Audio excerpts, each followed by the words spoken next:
Wait! Stop. Put those pitchforks and torches and other, mob sort of gear down. I'm sure you saw the title, and let me explain my points. While I'm sure the game, gameplay-wise and story-wise, will be an easy 10 out of 10, right? The jump from GTA 5 to Red Dead 2 was like an insane amount of quality. And if we can expect the same thing from Red Dead 2 to GTA 6, I'm sure every aspect of it is going to be a 10 out of 10 easy. Easy game of the year. Probably easily deserves all the hype. What I'm a bit concerned more about is sort of the effects of outside business practices or practices that some of the game does and what they'll do to the game industry. To start off, let's go over video game prices. So, at least when I was growing up, video games were $60. I'm sure before then they were like cheaper and everything, but I'm talking about when I've started playing video games since like the PS2. They've been about $60. And then I think relatively around the PS5-ish era, so maybe like 2020-ish, video games, the developers started pushing it up to $70. Just, gotta get a little bit more of that money in. And then obviously there are fools like me who will buy it even if it isn't really worth $70. Like a Call of Duty, probably not worth the $70. Though I'm sure there are other games that are worth $70, and I know I personally even have some friends who are unwilling to buy a $70 game, unless it's something like of the quality of Baldur's Gate, then it's like, hey, easy $70 worth. What I'm sure of is that GTA 6 will for sure at least be $70. And I've heard, so this isn't confirmed anywhere, but I've heard rumors that the game, including like marketing and all that stuff, will be about $2 billion. Not really sure why they're gonna bother marketing. I mean, they could just put out like a trailer and the game markets itself. It's not like it hasn't been since 5 came out, at least. I mean, people have been talking about GTA 6 for years. Years, literally years. So with the talk of about potentially costing about $2 billion, I've heard people talk about the game being $90. Granted, that's just talking, that's just who knows. But if they were to do something like that, I think it would embolden other companies like Treyarch and Ubisoft, companies that are a bit more anti-consumer and a bit more interested in, hey, fuck you, give me your money, would be willing to do stuff like that. And if some sort of that also gets pushed as a bit more than normal, then other video games, realistically not indie games, but like bigger publisher companies are going to start pushing that $70 and then into 80 and into 90 if they know they can do it and get away with it. So that's what I'm worried about price-wise. Now then, outside of price, you obviously have the special editions of games, which also increase in price with the special editions, it'll also increase in price, obviously giving you some, but some games don't really have anything very worth it. For a more about-to-come-out example, I've got, let me switch over. I've got Civ 7 here. So Civ 7 itself is coming out February 11th, a little under a month. The game itself is $70. And then we've got the Deluxe Edition, which is $100. And then the Founders Edition, which is $130. Now that's a lot of money to ask for a special edition of a game. Let's even just like look at what's in it. So the basic edition, the $70 itself would be the base game, and then if you pre-purchase, you get this sort of like, for those of you that aren't aware, and in Civ, like, you play as different civilizations, and each civilization is kind of like a character with special traits. So if you bought the basic edition, you get like the base game, and then I guess if you pre-ordered, you get like a like another character to sort of play as, and then you go through the deluxe edition, you can play the game early, and then you get 2 other characters to play as, and then an additional future DLC that comes in, and then if you were to spend the $130, you'd get all of what I said before, 2 more characters, and then another DLC, I guess. So what I'm potentially worried about is, let's say GTA 6, the base game is like $80, and then you have another deluxe edition, and then that gets pushed to like $100, and then again another like super duper deluxe edition, and then that gets pushed even farther. I guess it depends on sort of what they'd be willing to add. We know that they're probably not going to do story DLC anymore if Red Dead 2 and GTA 5 is, anything to go by. But it'd be interesting to see what else they're willing to do in there. Like different, assassination contracts, typical little things like other side missions. I think some games have literally locked story, like, not story DLC, but like, that was my cat. Like, single player mission content that should have been in the base game, but they've decided to just take it off and then release it as DLC in a special edition, even though it's already in the game. Fighting games will like do that with characters, right? It'll launch with a character, but you only get this character through like pre-ordering or getting the special edition. And now, since we're on the topic of special editions, let's go over into some of the most expensive super duper editions. So these collector's editions, these are like, you buy this thing, you've got like a figure, you got like an art book, you've got the game itself, you got, I don't know, stickers. I don't want to go over some of the, just like look at some of the prices. So these are apparently, according to, oh, let me move my camera real quick. There we go. So this is Sports Illustrated, it's SI. Go to the website, Video Game SI.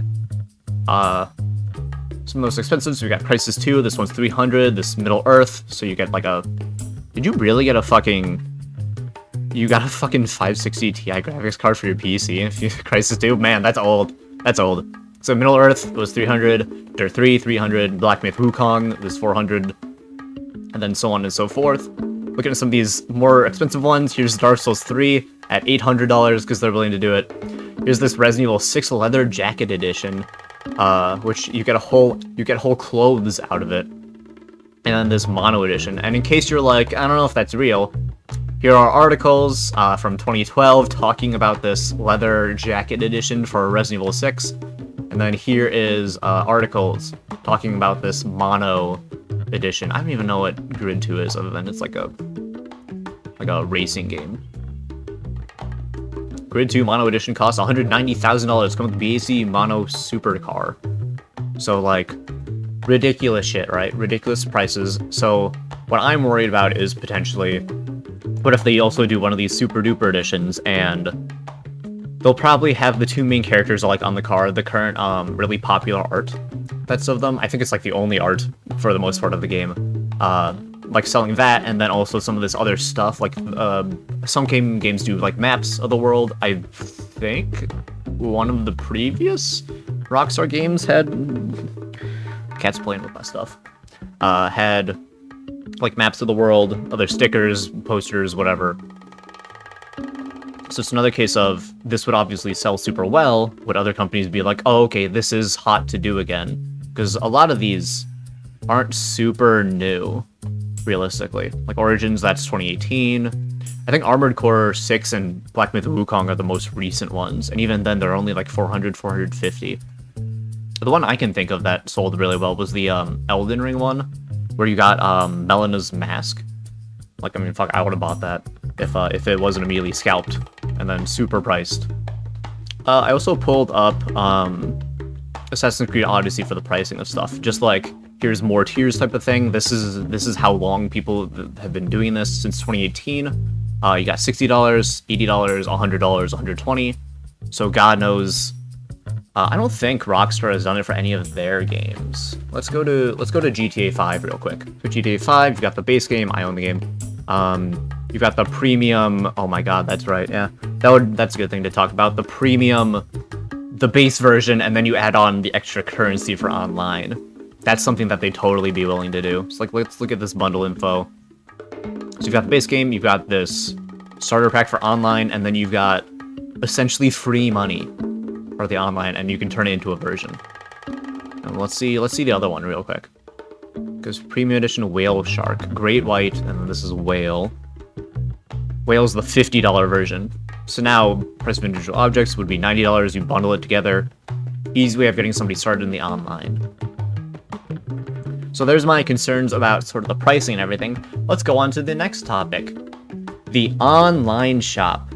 Okay, so real quick, obviously there was a cut there for future me, I guess, and you guys listening to this now. When GTA 5 came out, or the online came out 2013, 14, one of the two. I think it was late 13. Eventually they added the in-game shop, which is these shark cards. Essentially you'd pay the amount of money here, like $100, $50, 20, 5, and then 10, and essentially it gives you a certain amount of money in the gives you money online, and then that lets you like buy stuff. So sort of skipping the grind effect. And this stuff has been so effective that let me pull it back up. Let's see. According to this article, Rockstar Intel in 2023, GTA Online made 500 million last year, according to new report. So that'd be in 2022, they made 500 million. And then here is an article from 2016. GTA's online mode has generated $500 million. So it's no secret that this mode is literally an infinite money printer, it seems. 12-year-olds with credit cards is very dangerous. It's also no secret that the popularity and how much of a cash cow GTA Online has been has caused them to skip making any single-player story DLC. They have flat out talked about it. There is now a cat on my computer. Hopefully you didn't fuck with the recording. But yeah, no secret. GTA Online has been shit heaps of money, and it's caused them to skip making single-player story. The first single-player story, they're like halfway through, and then they canceled it. And devs themselves have even talked about this.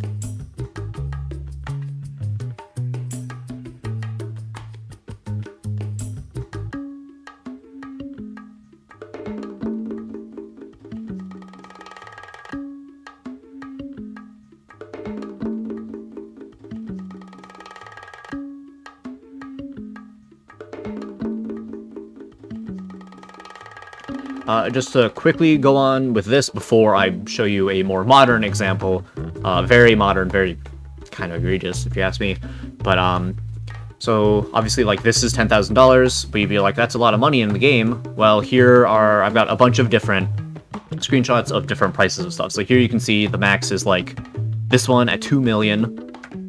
So you buying this $50 immediately gets you that automatically, at least that.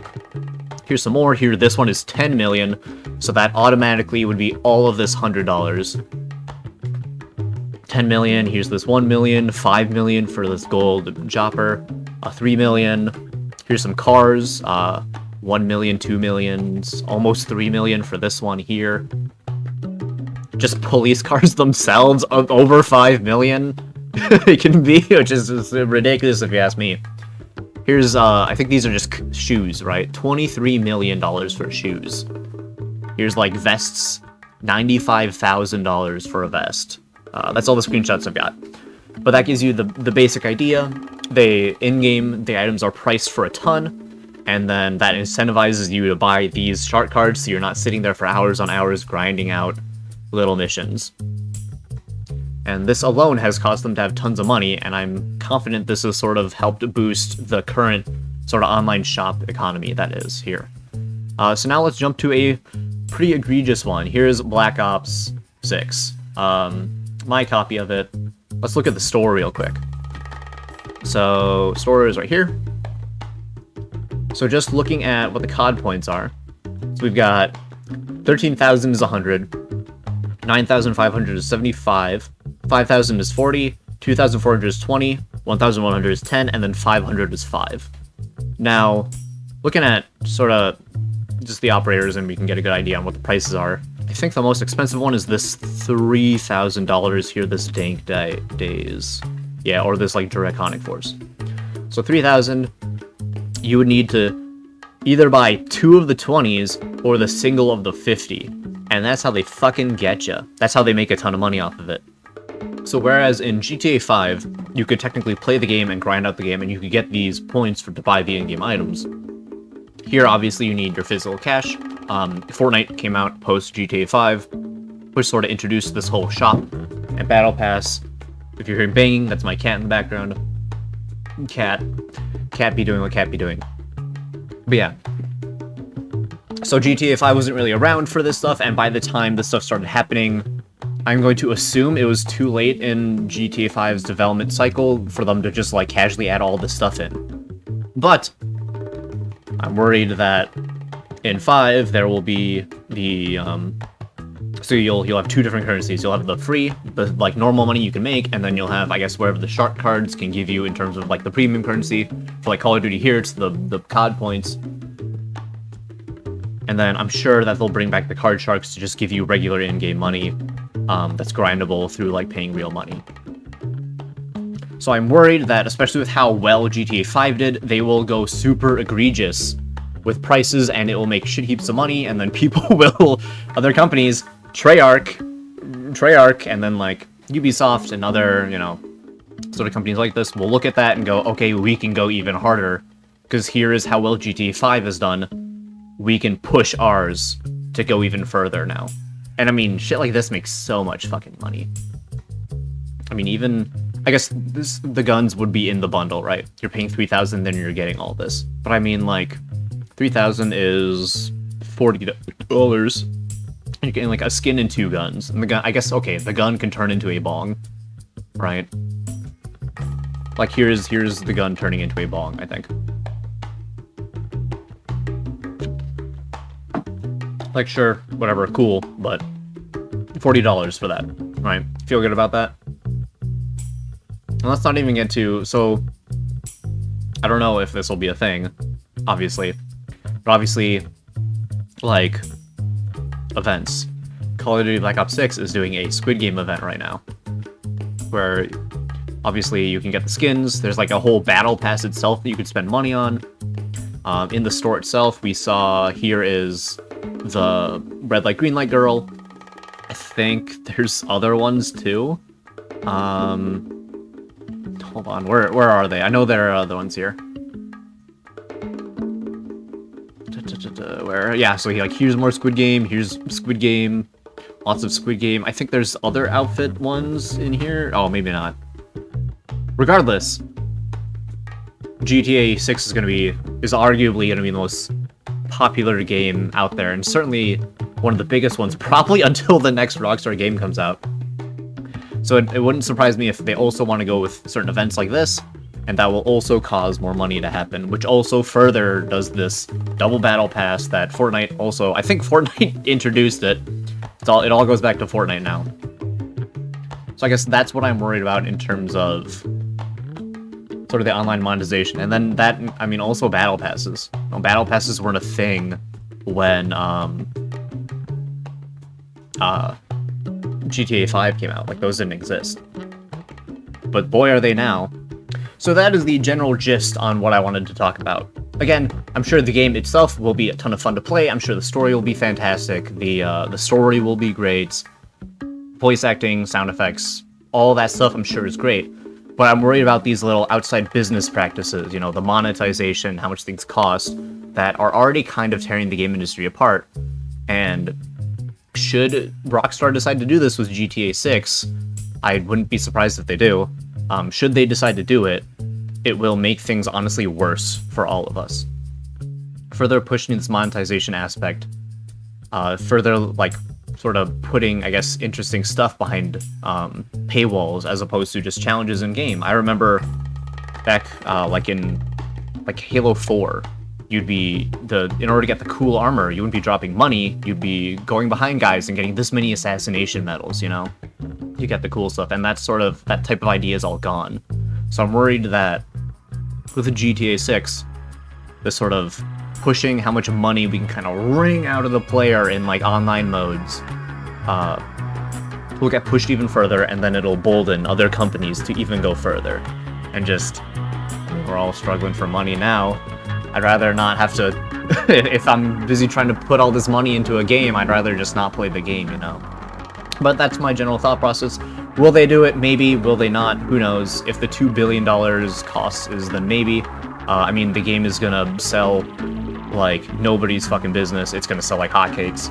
This game's easily gonna probably, like, I guess I don't know number-wise, but I mean, that game will probably make back the amount of money it costs to make very quick, within like 2 months, probably at least. So who knows? I want to hear what you think. Do you think this game might totally fucking hurt the game industry even more? I said destroy in the title, obviously that's clickbait, but I just can't help but get this bad feeling. Like, I'm excited for the game, I really want to play the game, I want to see all this work that people have put on for the past like 10 years now. But also, I am nervous that things might get a little rougher for us gamers out there. But yeah, let me know what you think, I want to hear about it.